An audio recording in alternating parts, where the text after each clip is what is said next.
সিরাজগঞ্জের চৌহালিতে যাত্রীদের কাছ থেকে অতিরিক্ত ভাড়া আদায়ের দায়ে ১৩ জন সিএনজি চালিত অটোরিকশা চালককে ১,০০০ টাকা করে অর্থদণ্ড দিয়েছেন ভ্রাম্যমাণ আদালত।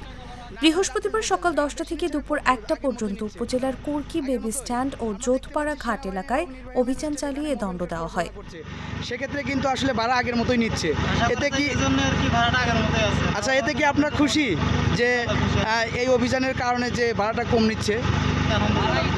উপজেলা নির্বাহী কর্মকর্তা মুস্তাফিজুর রহমান ভ্রাম্যমাণ আদালত পরিচালনা করেন। তিনি জাগো নিউজকে জানান, ঈদ পরবর্তী অতিরিক্ত ভাড়া আদায়ের অভিযোগে অভিযান চালানো হয়। এতে বাড়তি ভাড়া আদায়ের সত্যতা পেয়ে সড়ক পরিবহন আইনে প্রত্যেককে ১,০০০ করে মোট ১৩,০০০ টাকা অর্থদণ্ড দেওয়া হয়। নাগরপুর কিন্তু ৪০ টাকা ভাড়া, আপনি ৪০ টাকার বেশি ভাড়া দিবেন না, এই তো? এই সময় টাঙ্গাইল জেলার নাগরপুর আর্মি ক্যাম্পের সেকেন্ড লেফটেন্যান্ট জাহাঙ্গীর আলম ও সেনা সদস্যরা উপস্থিত ছিলেন।